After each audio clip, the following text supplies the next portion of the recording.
광야에서 만난 하나님 시리즈 5번째 바벨탑 신앙과 회막 신앙이라는 제목 가지고 말씀을 전하겠습니다. 복습 좀 합니다.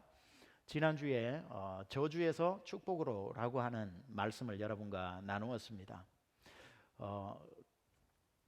레위 지파에게 내려졌던 그 야곱의 창세기 49장에 나오는 저주가 담긴 축복 기도, 좀 말이 안 되는 말이지만 그걸 인해서 너는 온 땅에 흩어질 것이다 라고 하는 저주가 레위 지파에게 내려졌는데, 그 하나님께서 이 레위 지파의 어떤 하나님에 향한 헌신의 모습, 금송아지 앞에서 버려지고 저주가 이미 정해져 있는 지파임에도 불구하고 어차피 베린 몸하고 막 나가는 인생이 아니라 오히려 다른 부족들이 그 앞에서 뛰어놀 때 자기의 신앙의 절개를 지킴으로 말미암아 하나님께서 그 레위 지파를 다시 축복으로 바꾸어 주시는데, 하나님께서 12지파로 흩어버리겠다는 약속은 신실하여 지켜야 되지만 흩어지는 방식을 축복의 방식으로 바꾸어 버리는, 그래서 제사장 지파로 12지파에게 가서 그 12지파가 주는 10의 1조 분깃을 받아 먹고 살 수 있도록 48성읍을 얻게 하고, 그 중에 6성읍은 도피성으로 만들고 42성읍을 그들이 사는 땅으로 차지하게 하신, 저주가 변하여 복이 되게 하는 인생, 바로 우리가 예수 그리스도께서 갈라디아서에서 3장에 나오는 것처럼 그리스도께서 우리를 위하여 저주를 받은 바 되사 나무에 달리셔서 나무에 달린 자마다 저주 아래 있다 하셔서 우리의 저주를 예수님이 대신 지고 가심으로 이제 우리가 레위와 같이 저주를 받아야 되는 운명에서 예수 그리스도의 공로로 말미암아 오히려 저주가 바뀌어 복이 되는 인생이 저와 여러분의 인생이 되었고, 이제 레위 지파는 그 어느 누구도 아닌 왕같은 제사장이라고 베드로전서 2장 9절에 나오는 것처럼 우리가 바로 영적 레위 지파가 되어서 하나님, 옛날에는 레위 지파를 통해서 하나님을 만났다면 이제는 우리는 직접 지성소 안으로 들어가서 하나님을 만나게 되는 그러한 그리스도의 영적 레위 지파가 되었다, 이렇게 말씀을 전했습니다. 기억나시죠? 이제 우리 그 선에서 다시 한번, 지난주는 레위 지파의 전체적인 걸 이야기했다면 제가 레위 지파에 대해서 설명을 쭉 드리지 않았습니까? 야곱의 셋째 아들이고 레위의 세 또 자녀가 있었다고, 그죠? 고핫이 있었고 게르손이 있었고 무라리가 있었다고 그랬고, 그 고핫에서 모세와 아론의 집이 나오게 되었다, 이렇게 말씀을 드렸습니다. 이제 오늘 4장에서는 1절부터 49절까지 이 고핫 자손, 그리고 게르손 자손, 그리고 이 무라리 자손이 회막 안에서 어떤 역할을 가지고 봉사를 했는지 30세 이상에서부터 50세 되는 인구를 다 뽑아서 세 지파에서 30세 이상 50세 미만 되는 성전 안에서 회막 안에서 섬길 수 있는 사람을 계수하니 8,580명이 되었다라고 하는 게 오늘 4장 전체입니다. 이제 끝입니다, 이게. 그러고 난 뒤에 이 하나하나를 제가 가지고 다 49절 전체를 주의하는 것이 아니라 전체적인 맥락에서 오늘 이 말씀을 같이 한번 큰 그림에서, 그래서 이제 6장 7장으로 가면은 디테일한 사건들이, 흥미진진한 사건들이 나옵니다. 그때 또 여러분과 나누어 보려고 합니다. 이빨과 혀로 한번 시작을 해보려고 합니다. 이빨과, 여러분 다 이빨 있고 혀 있으시죠? 이빨과 혀의 관계를 보면 참 재밌어요. 옛날에 1940년부터 미국에서 나와서 선풍적인 인기를 끌고 있는 톰과 제리라고 하는, 여러분 카툰 아시죠? 톰이 뭐죠? 고양이고 제리가 쥐입니다. 근데 항상 톰이 그 제리를 잡으려고 나타나기만 하면 막 달려가면 이 쥐구멍으로 싹싹 숨고 막 그렇게 흥미진진한 그 카툰을 여러분 한국에서도 다 보셨으리라고 생각을 합니다. 그런데 그 둘의 관계가, 톰과 제리가 굉장히 양숙의 관계고, 막 이렇게 쫓고 쫓기는 걸 보면은 관객들이, 보는 사람들이 웃음을 자아내죠. 누가 힘이 세요? 톰이 힘이 세고 제리가 힘이 약하죠. 고양이가 힘이 세고 쥐가 힘이 약한데, 항상 그 카툰을 보면은 골탕 먹는 거는 이 고양이 톰이에요. 그래서 이길 것 같은데 결국 이기는 건 약한 제리가 이기니까, 거기에 대해서 그걸 보면서 우리가 카타르시스를 느끼게 되는 거지요. 힘이 약한 제리는 늘 도망 다니는 것 같지만 결국에는 언제나 톰이 공경에 빠지고 우스꽝스러운 일을 당하게 되는 것. 톰과 제리처럼 이 이빨과 혀가 좀 그런 것 같습니다. 이빨은 늘 혀를 위협합니다. 너 내 말 안 들으면 물어버린다. 막 물어버린다. 위협을 하고 겁을 주고. 그렇다고 해서 혀는 뭐 이빨에 대해서 너도 한번 맞아볼래 하고 아무리 혀로 이빨을 쳐도 이건 뭐 아무것도 아닙니다. 혀는 이빨에 비해 아무런 힘이 없고 그 이가 물면 그냥 물려야 되는 뭐 톰과 제리 같은 사이다, 이렇게 말할 수 있습니다. 다시 말하면 이 혀는 우리가 사는 날 동안 평생 이빨의 공포 정치 아래 이렇게 창살 아닙니까? 창살 안에 이빨이 가두어져 있는 겁니다. 근데 결국 여러분 아시죠? 이빨이 셉니까? 혀가 셉니까? 저는 지금까지 이빨 빠지는 사람은 봐도 혀 빠져 죽는 사람은 못 봤습니다. 그죠? 늘 눌려 살아도 혀가 오래가지, 늘 너 죽인다 하면서 기분 나쁠 때 한 번씩 꾹꾹 깨물던 이 이빨은 다 빠지고 다 이렇게 여기 틀니 내보시라 그러면은 한 2, 30분은 틀니가 나올 겁니다. 이게 빈박스 돌리면. 근데 혀 뽑아내라 그러면 아무도 혀가 안 나올 겁니다. 여기는. 혀는 죽을 때까지 안 빠지고요. 힘 있는 것 같은 이빨은 다 빠지고 없습니다. 제가 왜 처음부터 이렇게 혀와 이빨 얘기를 하고 있는가, 톰과 제리 이야기를 하고 있는가, 가만 보면 이 이스라엘 백성이라고 하는 건 혀와 같다, 이렇게 제가 보는 겁니다. 그리고 그 이스라엘을 압제했던 애굽, 400년 동안 눌렀던 애굽은 이빨과 같다. 그러니까 이 애굽의 이빨과 같은 이 공포 정치에 400년 동안 연약한 혀처럼 살았던 이스라엘 백성들, 이 비유가 여러분 다 이해가 되실 겁니다. 정확히 말하면 400년이 아니라 430년. 그 무서운 이빨 공포 정치에 이스라엘 민족을 아주 그냥 괴멸시키려고 했죠. 아주 극심한 노동력과 착취를 통해 가지고 민족 말살 정책을 쓰려고 그 이빨로 이 혀를 깨물었단 말이에요. 400년 동안 그렇게 노력을 했음에도 불구하고 오히려 400년 지나고 보니까 애굽의 바로의 아들에서부터 모든 장자에 이르기까지 다 죽고 10가지 재앙으로 말미암아 애굽이 쑥대밭이 되는 그 순간에 혀처럼 연약했던 이스라엘 백성은 하나님의 손에 이끌려 살아나더라는 거죠. 홍해를 육지 건너듯이 건너버리는가 하면 그냥 이 광대했던 애굽의 그 이빨이 힘없이 쓰러져 뽑혀버리는 것을 보게 됩니다. 이게 이스라엘 백성과 우리 기독교인의 아주 신비한 하나님의 축복입니다. 심히 연약해요. 우리는 세상과 골리앗 같은 세상과 어떻게 이겨요? 여러분 지난 일주일 살아보셨지만 세상 살기가 어디 만만합니까? 죽을 것 같아요. 다 끝난 것 같아요. 근데 우리는 내 마음속으로 여전히 담대하고 기뻐하는 것은 죽을 것 같지만 안 죽는다는 걸 알아요. 혀같이 연약하지만 절대 이 혀가 뽑혀나가는 혀가 아니라는 걸 알아요. 이것에 대해서 고린도후서 4장 8절 9절은 우리 크리스찬의 정체성을 이렇게 표현합니다. 우리가 사방으로 우겨쌈을 당하여도 쌓이지 아니하며 답답한 일을 당하여도 낙심하지 아니하며 박해를 받아도 버림받지 아니하며 거꾸러뜨림을 당하여도 망하지 아니하고, 이게 신비한 거라는 거예요. 아무리 물어봐라, 우겨쌈을 당해봐라, 답답한 일을 당해도 낙심하지 않고 박해를 받아도 버림받지 않고 거꾸러뜨림을 당해도 우리는 망하지 않는다. 고린도후서 6장 9절 10절은 계속해서 이렇게 말합니다. 우리를 향해서 너희는 무명한 자 같으나 유명한 자요, 죽은 자 같으나 보라 우리가 살아있고, 징계를 받는 자 같으나 죽임을 당하지 아니하고, 근심하는 자 같으나 항상 기뻐하고, 가난한 자 같으나 많은 사람을 부유하게 하고, 아무것도 없는 자 같으나 모든 것을 가진 자로다. 옆에 분하고 한번 이렇게 격려 인사하세요. 아무 걱정하지 마세요. 안 죽습니다.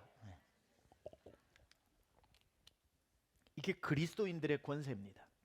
혀처럼 연약하고 세상은 이빨처럼 단단해도 이빨은 다 빠질지언정 혀는 살아있는 것처럼 우리는 하나님의 사방으로 우겨쌈을 당하고 우리를 죽이려고 해도 안 죽어요.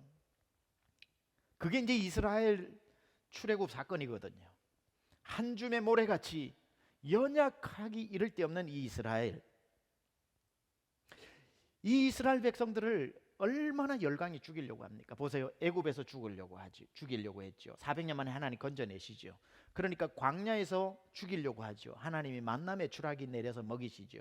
목말라서 죽이려고 하죠. 반석에서 물을 꺼내버리시지요. 가나안으로 갈 때에 요단강에서 죽이려고 하죠. 요단강 물 갈라지게 해버리시지요. 요단강 건너가니까 가나안 7족속을 통해서 죽이려고 하죠. 하나님께서 7년 반 동안 이기게 하시지요. 거기에서 사사시대 400년을 보내면서 14명의 사사가 일어나는 동안에 수많은 미디안의 채찍, 블레셋의 채찍으로 죽이려고 하지만 그때마다 하나님께서 기드온을 일으키시고 삼손을 일으키시고 해서 살려주시지요. 그리고 난 뒤에 그들을 70년 동안 다시 바벨론으로 포로로 잡혀가지만 하나님은 70년 지나서 다시 고토로 스룹바벨을 통해서, 그리고 에스라를 통해서, 그리고 느헤미야를 통해서 되돌리시지요. 그러니까 열강의 이빨이 이스라엘을 질근질근 씹어 삼키려고 해도 이 혀처럼 연약했던 이 이스라엘이 망하지 않더라는 거예요. 결국은 예수님이 오시고 예수님 탄생하시고 예수님이 오신 이후로 그 로마의 압제에 의해서 기독교를 말살하려고 해도 2000년 지난 지금 보세요. 열강들은 다, 그 강대했던 열강들은 다 쓰러지지 않았으면 애굽이 이스라엘을 죽이려고 했으나 애굽이 사라졌지요. 바벨론이 그 다음에 아수르가 일어나니까 아수르가 나중에 쓰러져 버렸죠.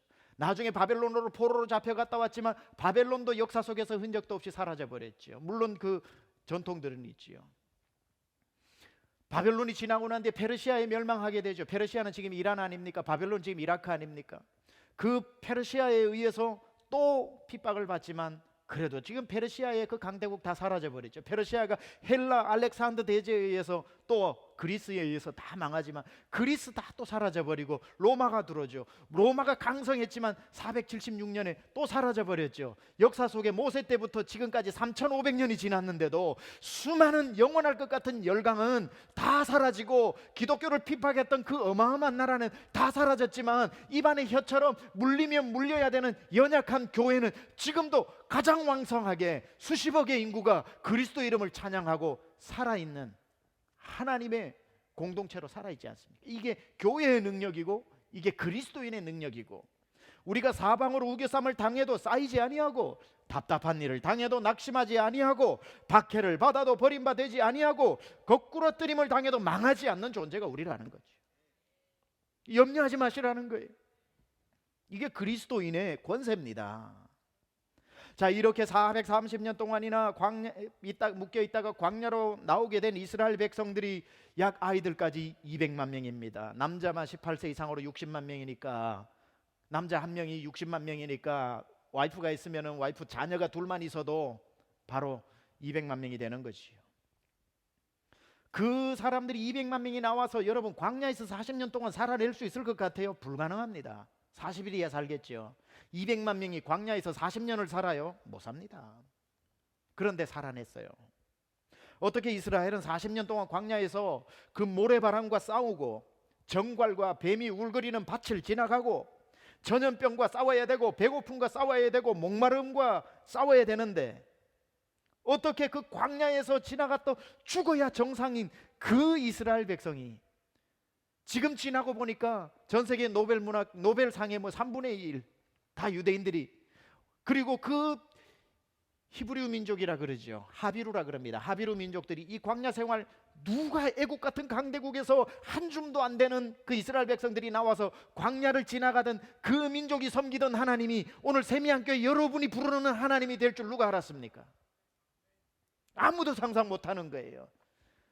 바로 그 연약한 민족 속에 하나님이 지키시지 않으면 광야에서 죽어야 되지만 안 죽는다니까요.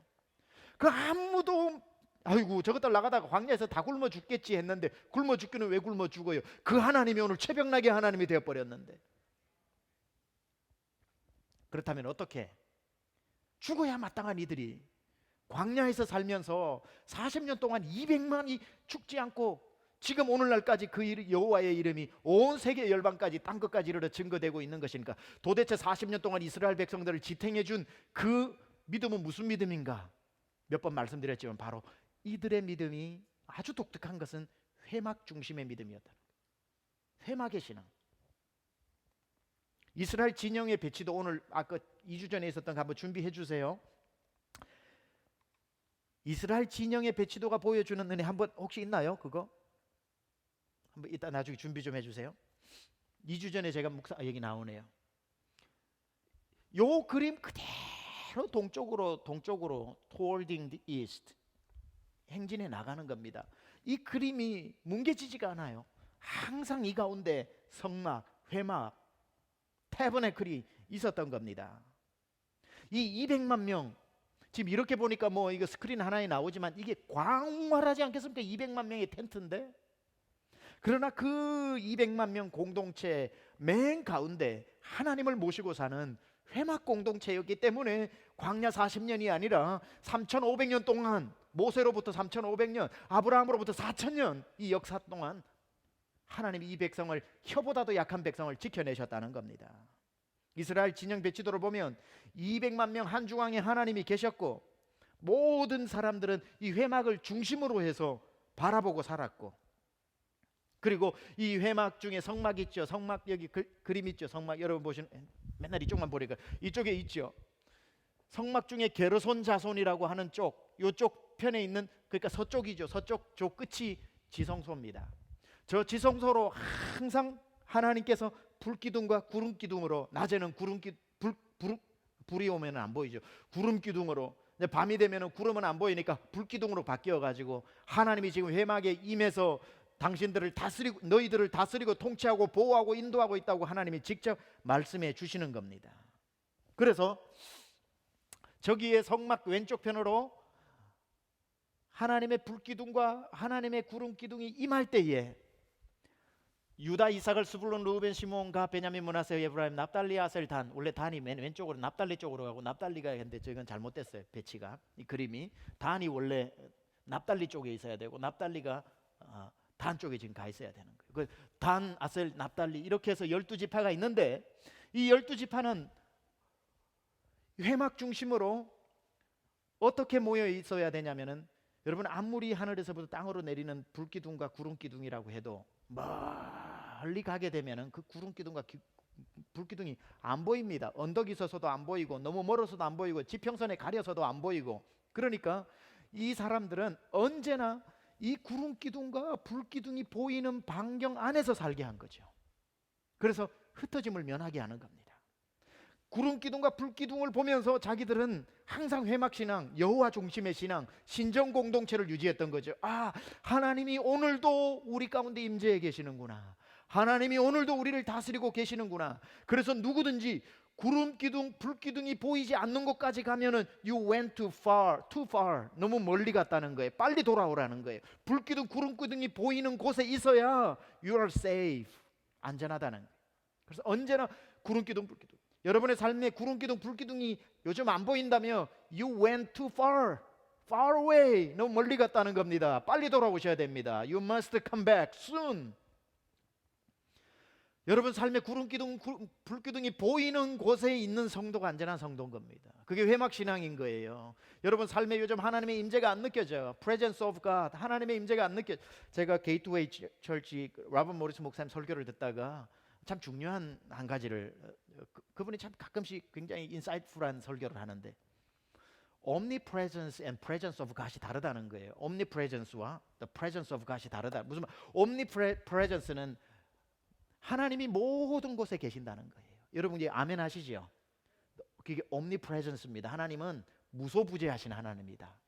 무소부재하신 하나님을 믿는 건 우리의 신앙이지만 능력은 아닌 거예요. 그건 누구나 다 인정하는 거니까.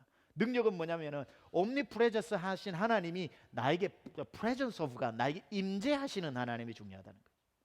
그러니까 무소부재하신 하나님도 중요하지만 내게 임재하시는 하나님도 중요한 거죠. 그리고 굉장히 중요한 겁니다. 마찬가지예요.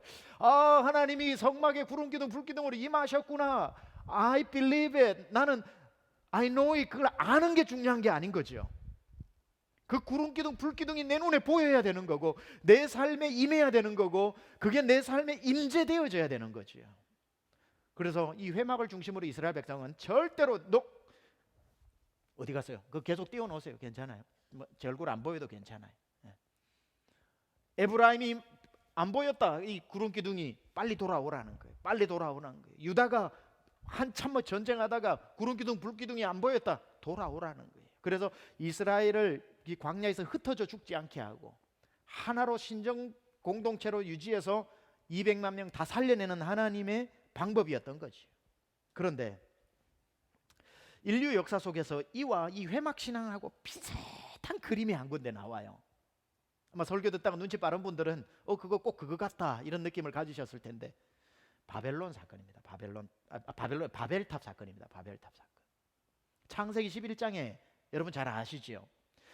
어떤 많은 큰 무리가 동쪽을 향해 동방을 향해 갔다가 우리 하나님이 주신 그 지상 명령이 그거 아닙니까? 문화 명령이 아닙니까? 그거 아닙니까? 흩어져라. 모든 곳에 흩어져라.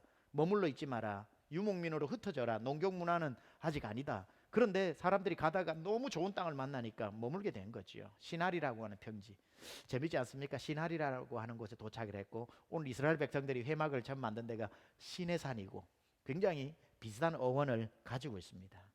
그런데 그들이 가다가 너무 좋은 땅을 만나니까 그곳에서 탑을 쌓기 시작을 하죠. 머물러서 정착을 해서. 거기에 대한 이야기가 바벨탑을 왜 쌓았을까? 이게 창세기 11장 3절 4절에 나오는데 서로 말하되 자 벽돌을 만들어 견고히 굽자 하고 이에 벽돌로 돌을 대신하여 하며 역청으로 진흙을 대신하고 또 말하되 자 성읍과 탑을 건설하여 그 탑 꼭대기를 하늘에 닿게 하여 우리 이름을 내고 온 지면에 흩어짐을 면하자. 제가 요거 온 지면에 흩어짐을 면하자 여기 밑줄 그어놨는데 밑줄 안 그어놓으셨네. 온 지면에 흩어짐을 면하자. 자 바벨탑을 쌓는 목적이 뭐라고요? 온 지면에 흩어짐을 면하기 위해서입니다. 회막도 이스라엘 백성이 흩어짐을 면하게 하는 거고 바벨탑도 흩어짐을 면하게 하는 건데 자 이겁니다. 보세요. 많은 사람이 몇 명이 되었는지는 몰라요. 동쪽을 향해서 가다가 너무 좋은 땅이 나오니까 야야 더 갈 거 뭐 있냐 여기서 살자. 그렇게 해놓고 탑을 쌓은 거예요. 그리고는 자 요 탑 보이는 데까지만 살아. 이 탑이 안 보이면은 너 너무 멀리 간 거야. 너 공동체에서 벗어난 거야. 이 탑 있는 데만 살아. 그러면 우리 서로 지켜줄 수 있고 안전해. 그러니까 그래야 되겠네. 그러다가 뭐 밭을 매다가 가서 봐. 탑 있다. 다행이다. 그러니까 탑을 보니까 안정감이 느껴져. 그러다가 이 밭고랑을 더 매다가 뭐 이렇게 양을 찾으러 가다가 보니까 탑이 안 보여. 탑이 없네. 너무 놀래가지고 막 달려가서 저기 탑이 있다.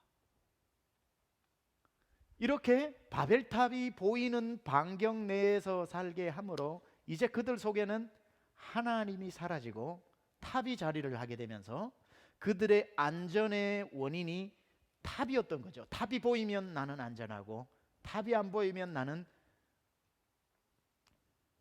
인스큐어하다, 불안하다 라고 했던 하나님의 자리를 어느새 탑이 차지를 하게 된 겁니다. 그래서 매일매일 하루에 서너 번씩 10번씩 하나님을 묵상하지 않고 탑 잘 있나 탑 보이나 이것만 신경을 쓰게 된 거죠. 그 탑이 생기면서 하나님이 사라져 버린 겁니다. 아니 그 탑이 하나님이 되어버린 거죠. 이제는 하나님이 이곳에 계신가 안 계신가가 아니라 탑이 보이냐 안 보이냐가 바로 그들의 가장 큰 관심사였고 안전의 이유였던 거지요. 근데 문제는 뭐냐? 정착하면 정착할수록 사람의 숫자가 늘어난다는 겁니다.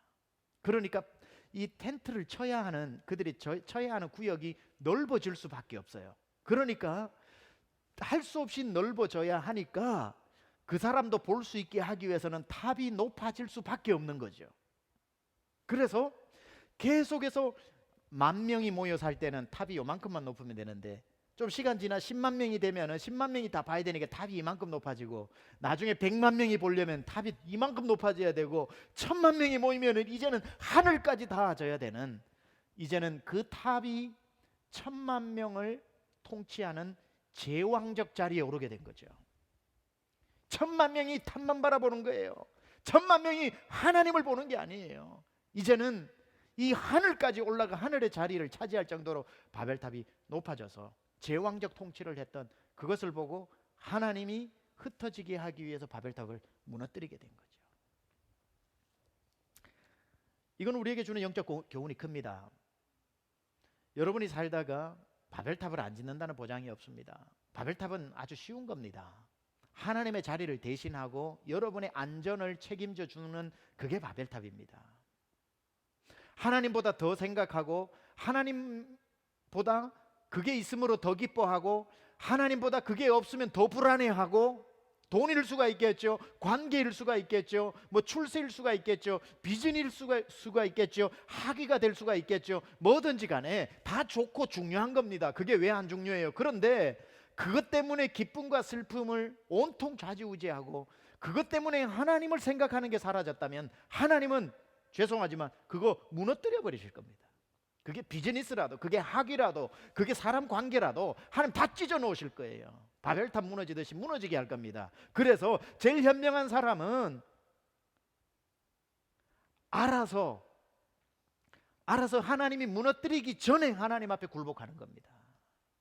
바벨탑이 높아져도 하나의 그 위에 계신 하나님을 볼 줄 알면 되는 거예요. 여러분 삶에 하나님의 자리를 대신하고 있는 것 순식간입니다. 순식간입니다. 반드시 무너뜨리실 겁니다. 그거는 여러분을 미워해서가 아니라 무너뜨려 줘야 여러분 살기 때문에 그래요. 그러니까 무너지기 전에 하나님께로 시선을 돌리면 되는 겁니다. 그런데 자 보세요. 그러면 흩어짐을 면하기 위해서 만들어 놓은 바벨탑과 흩어짐을 면하기 위해서 만들어 놓은 이 회막 중심의 공동체가 뭐가 다른가? 도대체 뭐가 다릅니까? 비슷한 99.9% 싱크로율이 비슷한데 근데 1%가 다른데 1%가 99%보다 중요해요. 뭐냐면 회막과 바벨탑의 가장 큰 차이가 뭐냐면 바벨탑은 땅에서 하늘로 올라가는 탑이요, 인간이 하나님 되려고 하는 탑이요, 인간이 하나님의 자리까지 가려고 하는 교만의 탑이라면 똑같이 생겼는데 회막은 하나님이 인간 세상으로 내려오시는 곳이라. 바벨탑은 하나님께로 올라가려고 하는 인간의 교만한 도전이라면 우리는 하나님께로 갈 수 없는 처량한 광야의 인생에 하나님이 하늘 보좌를 버리시고 그 초라한 텐트로 내려오신 사건이라는 거예요. 그게 불기둥이고, 그러니까 불기둥은 바벨탑하고 똑같이 생겼어요. 모양은 그렇잖아요. 그런데 바벨탑은 올라가는 것이라면 불기둥은 내려오는 것이라는 거죠. 하나님이 인간의 마을에 내려오셔서 통치하는 방식, 하나님이 인간만큼 낮아진, 그래서 인간을 품고 이끌어 가시는 인카네이션, 성육신의 사건. 바벨탑은 인간이 하나님 자리로 가려고 하는 노력이라면 회막은 하나님이 인간의 자리로 내려오신 것. 이건 엄청 다른 거예요. 바벨탑하고 회막하고는. 바벨탑은 하나님 되려고 하는 자리고 회막은 하나님이 인간의 자리로 내려와서 인간 되신 자리입니다. 여러분, 이건요 오늘날도 그대로 일어납니다. 세상의 종교를 보세요. 세상의 모든 종교, 제가 감히 모든 종교라고 얘기합니다. 모든 종교는 바벨탑 종교입니다. 뭔 줄 아세요? 하나님께로, 좋은 의미가 아닙니다. 하나님 되려고 하는 종교입니다. 바벨탑을 쌓는 종교입니다. 한번 보세요. 불교, 참선, 수양, 자비, 공덕 통해서 니르바나, 그죠? 해탈해서 니르바나에 이르는 겁니다. 바벨탑을 쌓아서 신의 영역에게 가겠다는 겁니다. 그래서 you become a god. 이게 또 아멘 하실라. 예. 정신줄 놓으면 엉뚱한데 그거 아멘 나와버립니다. 바벨탑이에요, 바벨탑. 불교의 그 원리를 보면 바벨탑이에요. 여기서 거기 가는 거예요. 어디 바벨탑에 그 불교에서 신이 강림해서 나와 같이 얘기하고 나의 인생의 이야기를 들어주고 나의 손을 잡고 걸어주고 나의 등 뒤에서 밀어주고 내가 울 때에 함께 슬퍼해주고. 이슬람 보세요. 알라를 믿는다고. 미로슬라브 볼프라고 하는 크로아티아 출신의 유명한 신학자가 알라라고 하는 책을 적었죠. 대제와 포용 이런 책 참 좋은데요. 이 사람이 포로로 잡혀 있다가 간증도 많은데 좋은 책인데 알라 책은 제가 다 읽어보고 동의할 수가 없어요. 아무리 그 사람이 탁월한 신학자라고 해도. 알라의 하나님과 기독교 하나님 같은 하나님이라고 주장하는 거거든요. 미로슬라브 볼프. 절대 그렇지 않습니다. 그런데 이슬람도 한번 보세요. 그 알라가 우리가 믿는 하나님하고 완전히 달라요. 그 알라가 언제 인간의 세상에 내려와 가지고 인간의 어떤 그 고통과 함께 나눈 흔적이 어디 있습니까? 알라는 항상 고고한 저 하늘 끝에 있으면서 인간들에게 명령해서 지하드 성전을 일으키게 하고 온갖 잔인한 행동들을 다 시킴으로 이 이슬람의 근본 교리가 내가 신을 기쁘게 하는 무엇을 해서 내가 알라에게로 가는 거란 말이에요. 그건 사람을 죽이든지 전쟁에 나가서 전쟁에서 성전 지하드에서 죽는 건 가장 고속도로로 가는 것이고 5가지 필러, 5가지 기둥을 지켜야 되고 함으로 말미암아 바벨탑인 거예요. 내가 거기 탑을 쌓아가는 거예요. 공덕의 탑을 쌓아가고 업적의 탑을 쌓아가고 내가 신이 기뻐하는 것을 하게 함으로 마침내 한 칸 한 칸 벽돌을 쌓아서 가는 거란 말이에요. 힌두교 마찬가지입니다. 요가하고 뭐 안 먹고 살이 뼈랑 붙을 정도로 수행해가지고 신인하빌로 가는 거 아닙니까? 신인하빌. 우주와 내가 하나. 다 모든 종교 말할 것도 없고요. 다 인간이 하나님 되려고 하는 거 아닙니까? 기독교 보세요. 아니잖아요. 그 보좌를 버리고 인간 세상 내려오셨잖아요. 바벨탑을 쌓는 게 아니라 회막으로 임재해 버렸다니까요. 그 하나님이 지금 여러분 안에 계시다는 게 말이 됩니까? 어디에 그게 있어요? 어디에 그런 종교가 있어요? 하나님 여러분 안에 계시고 힘들 때는 뒤에서 밀어주시고 평안한 날에는 손잡고 친구처럼 걸어가시고 어려울 때는 어미가 자식을 안듯이 날개 아래 품어주시고 암탉이 새끼를 모으듯 보호해주시고 어디 우리 인간 세상에 임마누엘한 종교가 기독교 이 회막의 중심, 회막의 신앙이라는 거지요. 바벨탑이 아니라 회막. 이 이스라엘 공동체 가운데 임하시겠다고 하시는 것.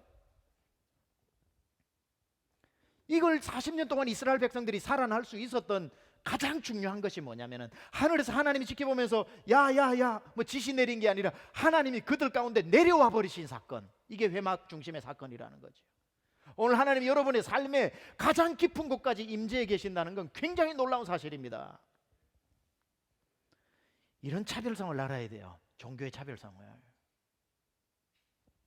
하나님이 오늘도 하늘에서 팔짱을 끼고 오나 안 오나 보자 1등 오는 놈만 받아줘야지 이런 하나님은 잘 안 믿어요. 가장 연약한 질그릇같이 깨어지기 쉬운 그곳에 고린도 후서 4장에 나오는 것처럼 이 보배를 질그릇 속에 지녔나니 질그릇 같은 내 인생에 그냥 보배가 찾아와 버린 것. 그래서 아까 나온 게 4장 9절 8절 9절이죠. 우리가 사방을 이 보배를 질그릇 속에 지녔으니 이는 심히 큰 능력이 나에게 있지 않고 우리 주님께 있으니 하고 나오는 구절이 그러므로 우리가 사방으로 우겨쌈을 당하여도 쌓이지 않고 거꾸러뜨림을 당하여도 망하지 않고 죽을 것 같으나 죽지 않는 인생 되었다는 거예요. 찾아오신 인생 임마누엘. 회막신앙. 고린도전서 3장 16절 뭐라 그럽니까? 너희 몸이 하나님의 성전인 것과 하나님의 성령이 너희 안에 거하시는 것을 알지 못하느냐? 성령의 임재가 여러분 안에 찾아오셨다고요. 회막이라고. 회막. 너희 몸이 You are the temple of God. 하나님의 성전이다. The Holy Spirit is in you. 성령이 너희 안에 있는 것. Don't you know it? 알지 못하느냐?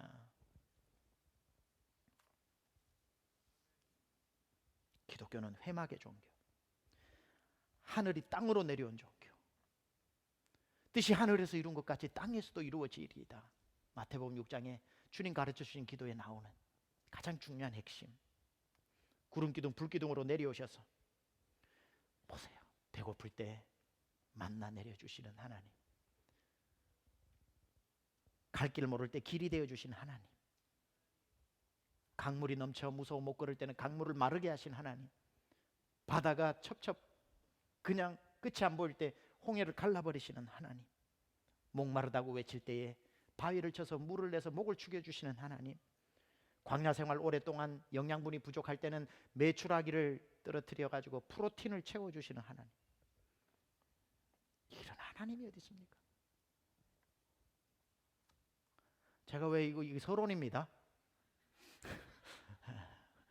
우리 김기호 집사님, 정미경 집사님 좋습니다. 금요일 저녁 너무나도 서론입니다. 그러나 서론이면서 결론입니다. 아직 설교는 좀 많이 남았습니다. 서론적이면서 결론인데, 왜냐하면 오늘 민수기 4장을 우리가 읽었잖아요. 4장 전체가 딱 요약하면 그거라니까요. 레위의 세 자손 중에 거기서 나온 자손들, 레위 지파, 고핫 자손, 게르손 자손, 무라리 자손이 회막에서 어떻게 섬겨야 하는지에 대한 잡 디스크립션을 설명해 주는 겁니다. 그게 끝입니다. 그리고는 역할 분담을 해주죠. 고핫 자손은 성소와 지성소 안에 있는 법궤, 물두명 등잔 이런 것들을 다 관리해야 된다. 그리고 게르손 자손은 이 텐트를 쳐야 되니까 이 회막 텐트 전체, 그리고 지성소와 성소를 가로막는 그 휘장 이런 거, 그걸 묶고 있는 밧줄 이런 것들을 다 관리해서 운반 책임을 해야 된다. 그리고 무라리는 안에 들어가면은 널판지도 있고 거기 안에 여러 가지 기구들, 나머지 기구들 말뚝도 박아야 되고, 이거는 무라리 족속이 다 해야 된다. 잡 디스크립션을 나누어 준 겁니다. 근데 여러분이 이제 민수기 강해를 5번 들으셨지만 1장부터 4장까지 계속 보면은 유난히 한 지파에 집중적으로 얘기하고 있는 걸 보게 되시죠. 어느 지파입니까? 예, 레위 지파에 대해서 집중적으로 많은 분량이 기록되어 있는 것을 보셨을 겁니다. 이거는 레위 지파를 특별히 사랑한다는 뜻이 아니라 회막에서 일하고 있는 레위 지파의 중요성을 드러내면서 이스라엘 전체를 움직이는 힘이 이 회막에게 있다라고 하는 것을 알려주기 위한 것이지요. 이스라엘은 회막을 떠나서는 존재할 수 없는, 하나님 중심의 삶을 벗어나 버리면 이스라엘은 흔적도 없이 가루처럼 사라지는 그러한 존재라는 걸 알려주는 겁니다. 이스라엘 진영도를 다시 한번 여러분이 기억하면 200만 공동체가 모두 회막 중심으로 하나님이 임하는 임재를 바라보는 공동체 중심이라는 것, 완전한 신정 중심 체제였습니다. God-centered community라는 거죠. 이 그림을 자세히 한번 이거 이제 띄워놓으세요. 계속 이 12지파, 맨 바깥선에 있는 12지파는 열심히 그곳에서 나름대로 광야에서 뭘 할 게 있습니까마는 나름대로 어떤 방법인지 모르겠습니다. 해달의 가죽으로 싸라 그러니까 해달은 뭔지는 정확히는 모릅니다만 돌고래라고 하는 사람도 있고 물개라고 하는 사람도 있고 여러 가지로 해달의 가죽이 아마 광야에서 이렇게 신전 물품들을 이렇게 보관 관리하고 보자기용으로 사용하는데 굉장히 덮개로 사용하는데 견고했던 것 같아요. 여러분, 광야에 무슨 해달의 가죽이 있을 수 있겠습니까? 지중해 쪽에서 온 거지요. 그러니까 아마 그 당시 광야 생활을 하면서도 어떤 해상 무역과 연결이 되어 있었던 것을 보게 되고, 또 여러분 보면 비늘 없는 물고기는 먹지 말고 이렇게 얘기하는 거, 광야에서 무슨 물고기가 있습니까? 이미 그때에 지중해 쪽에 있었던 어류 같은 것들이 서로 이렇게 이스라엘 200만 중에 들어와 가지고 돈 있는 사람은 생선 먹고 돈 없는 사람은 생선도 못 먹고 해서 공동체의 빈부격차를 없애기 위해서 아예 그런 걸 원천 봉쇄시킨 거죠. 음식법에 대해서. 그리고는 돼지 같은 거는 못 먹게 했던 것도, 광야 생활에서 돼지 같은 경우는 전염성이 굉장히 강하기 때문에 전염병 돌면은 200만 명 다 죽기 때문에 전염성 강한 동물들을 다 음식법에서 금해 놓았습니다. 이런 의미들이 다 있어요. 레위기의 음식법들을 보게 되면 공동체를 살리기 위한 그러한 방법들이 다 있습니다. 그런데 어떤 방법이든지 이 12지파가 열심히 무언가를 해서 소득을 벌었을 때에 이들이 아낌없이 그 소득을 가지고 레위 지파를 먹여 살립니다. 그리고 그렇게 먹여 살려서 책임을 맡은 레위인들은 이거 배 두드리고 나는 무의도식 한 게 아니라 최선을 다해 자기의 경건을 유지하면서 하나님 앞에 회막의 봉사를 성실하게 감당을 합니다. 모세와 아론의 자녀들은 그 모든 12지파의 수고에서 땀 흘려서 레위 지파에게 10의 1조로 주는 그것을 자기의 특권으로 생각하지 않고 거룩한 부담으로 가지고 하나님의 임재가 성막에 못 내리는 일이 없도록, 하나님을 진노하게 만들지 않도록 최선을 다한 거룩과 성결로 레위인의 사명을 감당했다는 거지요.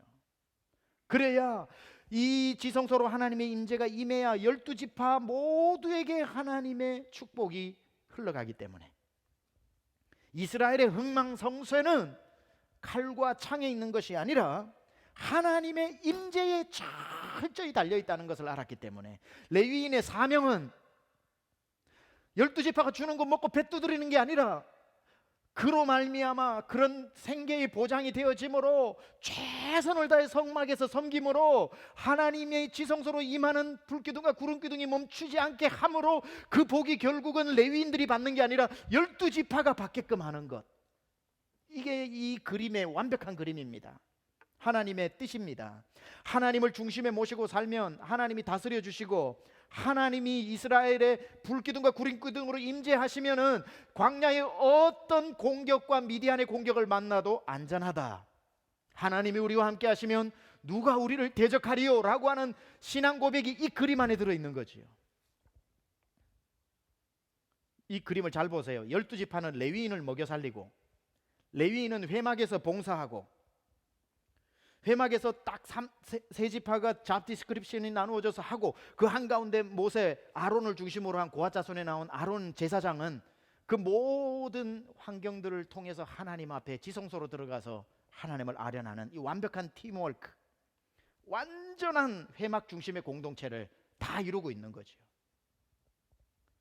이들 중에 12지파 중에 우리가 고생해서 돈을 벌었는데 왜 우리의 10의 1조를 레위인들에게 주느냐, 먹여 살려야 하느냐고 불만하는 사람 아무도 없었을 겁니다. 왠 줄 아세요? 그게 곧 자기들에게 복으로 돌아온다는 걸 알기 때문에. 그리고 12지파를 통해 먹고 살면서 그게 당연하다고 생각하고 게으르게 있었던 레위 지파도 없었을 겁니다. 왜냐하면 그 즉시 하나님이 불을 내려 죽여버렸으니까. 그게 이제 지난주에 읽었지만 제가 설명하지 않은 민수기 3장에 보면은 3장 3절 4절에 보면 이런 게 나옵니다. 이는 아론의 아들들의 이름이며 그들은 기름 부음을 받고 거룩하게 구별되어 제사장 직분을 위임받은 제사장들이라 제사장이 되었는데, 그 아론의 아들 중에 제사장이 된 나답과 아비후는 시내 광야에서 여호와 앞에 다른 불을 들이다가 여호와 앞에서 죽어 자식이 없었으며 죽어버렸. 그러니까 레위인으로서 배 두드리고 있다가는 죽는 거예요. 생명 다해서 성막에 하나님의 임재가 임할 수 있도록 정결하고 거룩하고 성실하게 사명을 감당해서 다른 불, 거짓, 음란으로 하나님 앞에 드리지 않으므로 하나님의 불이 계속 임해서 이스라엘을 다스리도록 하는, 축복 주시게 하는 것이 이들의 팀워크입니다.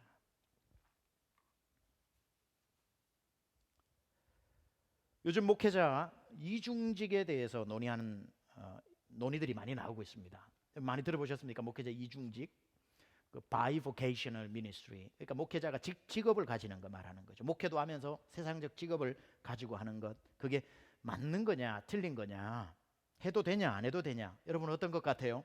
저는 얼마든지 가능하다고 생각합니다. 얼마든지 가능하다고 생각해요.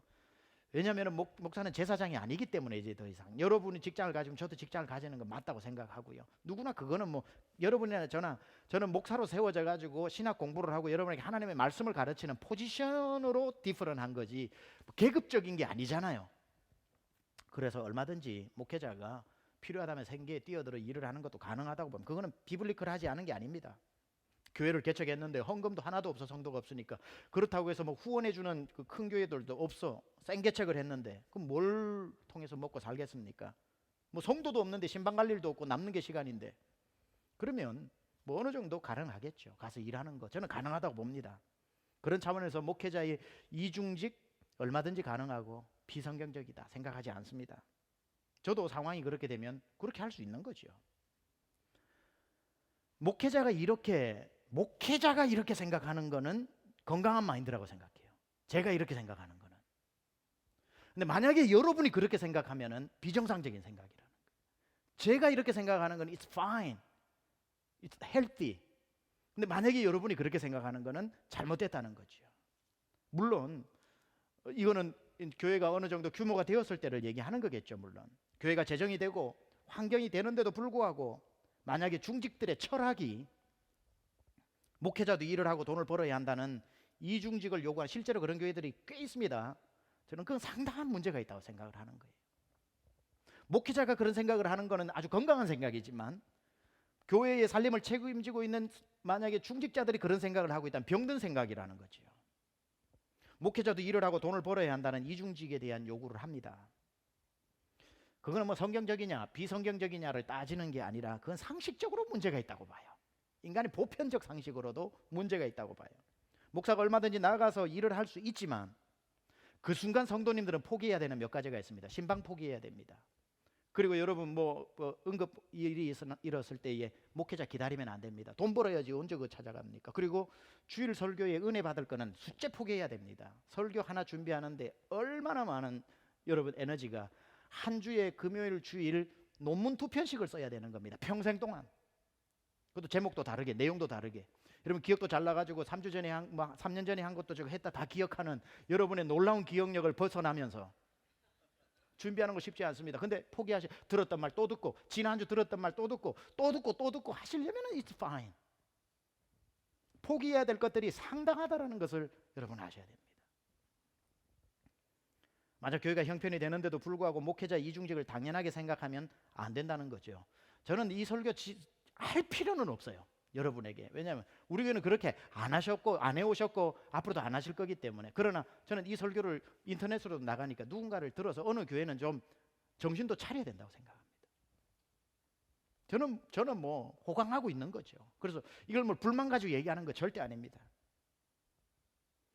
그러나 교회 잘 보세요. 초대교회가 왜 부흥했을까? 초대교회 닮고 싶죠. 다 초대교회로 돌아가자 그러잖아요. 그런데도 초대교회를 닮고 싶어 하면서도 초대교회처럼 하지는 또 않아. 사도행전 4장에 보면은 왜 그렇게 초대교회가 폭발적으로 성장했는지, 어떻게 그렇게 3,000명씩 몰려오는데 건강성을 유지할 수 있었는지. 우리는 한 주에 20-30명만 와도 막 새가족들이 와도 허겁지겁 하는데 어떻게 3,000명씩 오는데 그렇게 건강성을 유지했는지. 심지어 교회가 폭발적으로 성장하면서 그 도시에 있었던 제사장의 무리도 허다한 무리도 이 도에 복종하더라. 그건요 회심한 게 아니라 개종하는 겁니다. 예수 안 믿고 무종교가 회심하는 게 아니라 개종을 하는 일이 일어나는 놀라운, 그것도 제사장의 무리가 유대인들이 크리스찬이 되었다는 것. 어떻게 이런 도시적 부흥이 일어날 수 있었을까? 그 이유는 회막에 나왔던 이 12지파와 이 레위인들에 대해서 자기들이 12지파가 땀 흘려 번 것을 가지고 레위인들에게 줌으로 레위인들이 성실히 회막 봉사를 함으로 하나님의 임재가 끊어지지 않으므로 하나님이 오히려 12지파에게 복을 주는 이 회막의 그림이 짜맞춘 듯이 초대교회에 들어있었다는 거예요. 보세요. 교회가 계속해서 부흥을 하게 되자 사도행전 6장에 가서 이 사도들이 이렇게 얘기합니다. 우리가 말씀 전하는 것과 기도하는 일을 뒤로 하고 공개가 나쁜 말 아닙니다. 접대하는 거잖아요. 교회 행정이잖아요. 그렇죠? 일삼는 것이 마땅하지 않도다라고 하면서 결심을 합니다. 무슨 결심을 하냐면 이 그림대로 하기로. 레위인들이 했던 것처럼 말씀 전하고 기도하는 일에 우리가 올인하겠다. 그리고 난 뒤에 나머지 12지파에게 모든 것을 맡기듯이 7 집사님들을 세우게 되는 거죠. 그러고 난 뒤에 그 7 집사님과 교회 리더들을 통해 가지고 그들이 말씀 전하고 사도들이 기도할 수 있는 모든 환경을 다 만들어 준 거죠. 환경이 됐다는 뜻 아닙니다. 성경 보세요. 된 게 아니라 환경을 만들어 준 겁니다. 된 거하고 만들어 주는 건 다릅니다. 만들어 주는 건 노력이 들어가야 되는 거죠. 상황이 안 돼도 이 가치를 알고 해주는 겁니다. 그리고는 이 중직들이 했던 것이 뭡니까?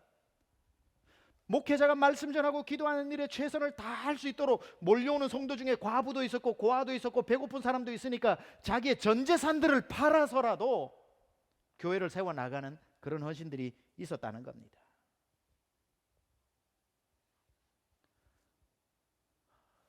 베드로 뭐해요 지금? 이렇게 하지 않았다는 거죠. 사도들은 그런 성도들의 전폭적인 지지를 받아 오로지 말씀 전하고 오로지 기도하는 일에 최선을 다했더니만 그 결과가 사도행전 6장의 7절에 나오는 이거라는 거죠. 하나님의 말씀이 점점 왕성하여 예루살렘에 있는 제자의 수가 더 심히 많아지고 허다한 제사장의 무리도 이도에 복종하니라. 우리는 이런 역사가 교회들마다 일어나기를 원하면서도 이 일을 가능케 했던 그 그림은 안 그리려고 하는 거예요. 이 한두 가지 얘기하고 마무리하도록 하겠습니다.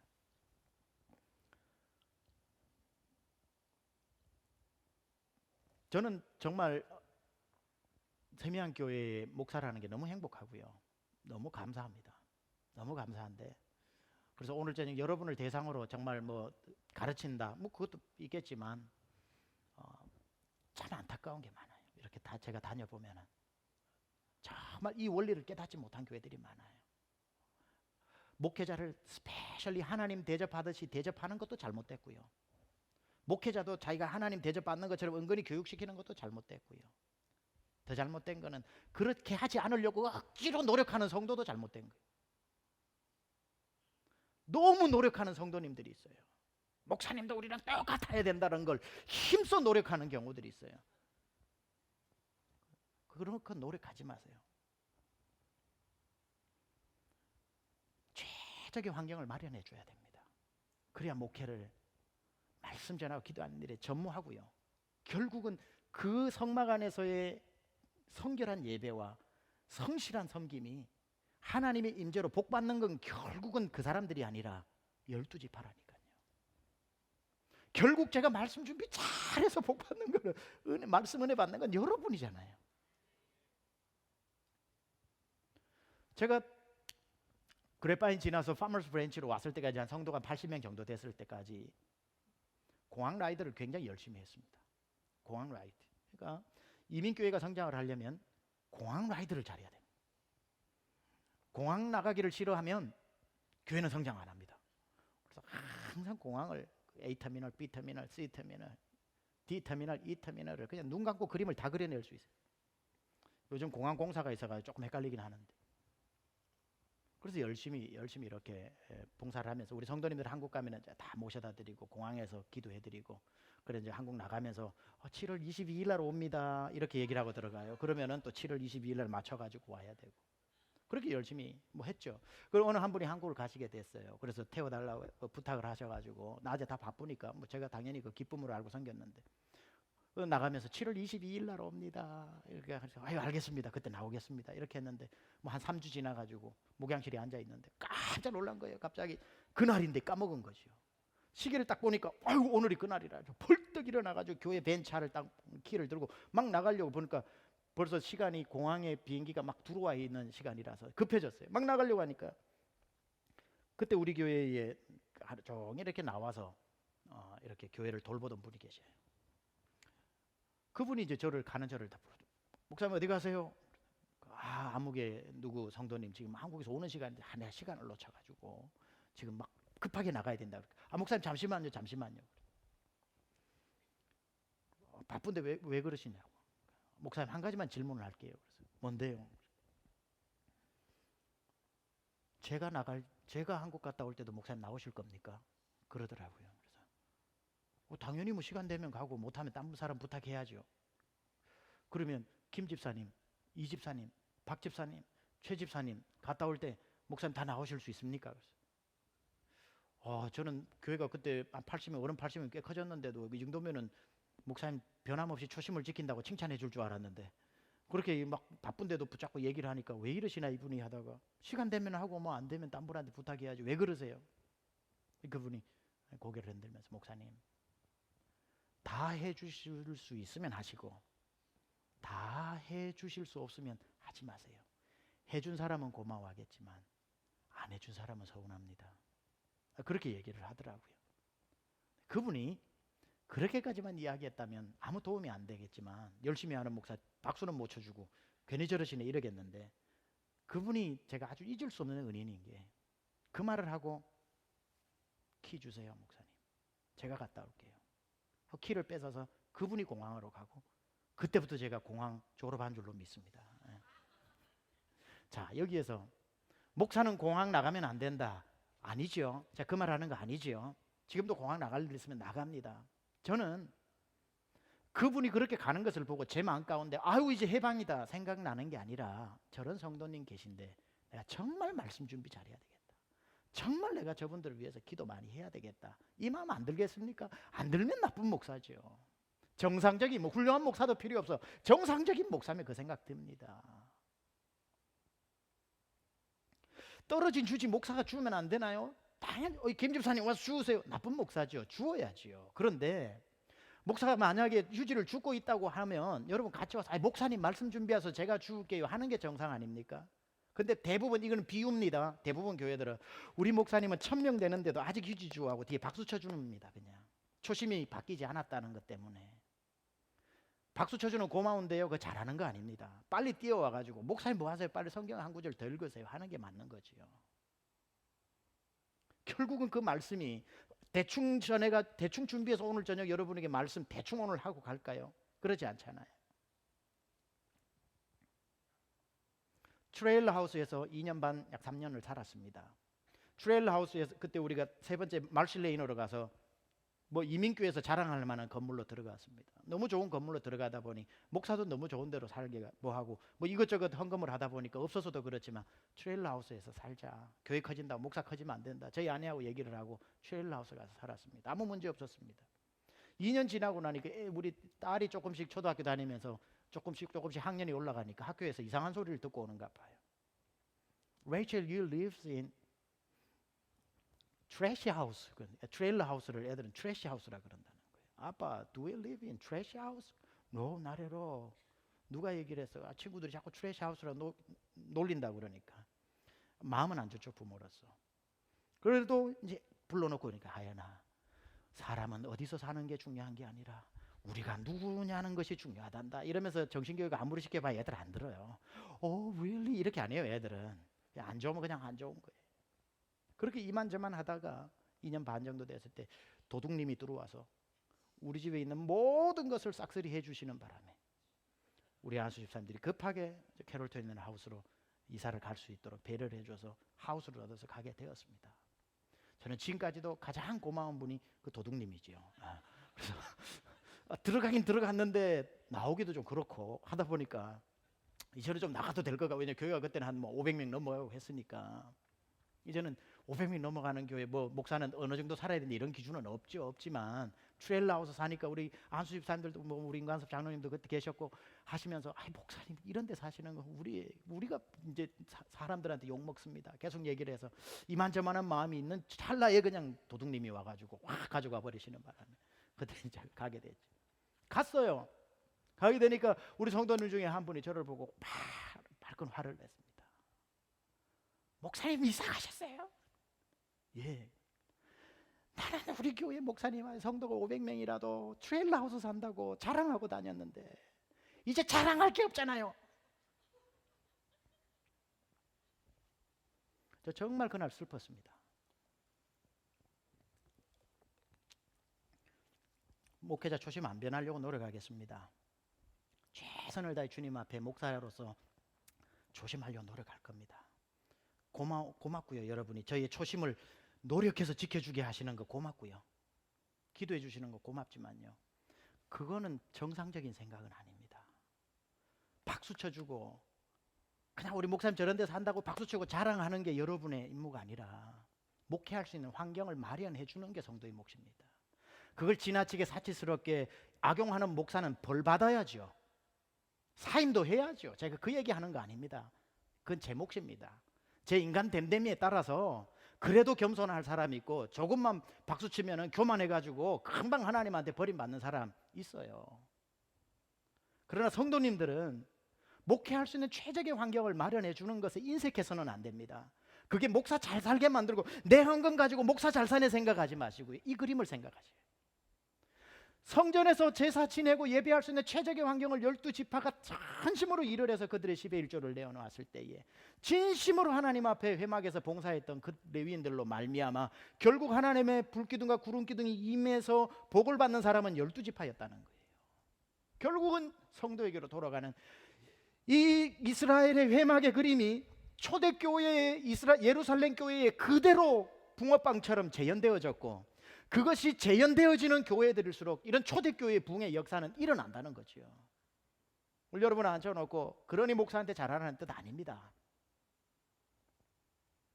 우리 모두가 회막의 신앙, 예수 그리스도 중심에 모시고 하나님 앞에 잘 충성함으로 하나님의 임재가 여러분 가슴에 우리 세미한 교회 안에 임해 있어야 그것이 성도에게로 흘러가는, 그게 에스겔 47장에 나오는 성전에서 물이 문지방에서부터 나와 그것이 흘러 성도의 발목을 적시다가 무릎을 적시다가 허리를 적시다가 나중에는 건널 수 없을 만큼 헤엄을 쳐야 할 정도로 물이 늘어나게 되고, 그 물이 아라바 광야로 흘러 물이 닿는 곳마다 바다가 되어 물고기들이 살아나고, 그 강 좌우에는 12나무들이 생겨서 그곳에 열리는 열매들은 먹는 이마다 배가 부르며 그 잎사귀는 치료하는 약재료가 되는, 그 그림을 우리가 볼 줄 알아야 된다는 거예요.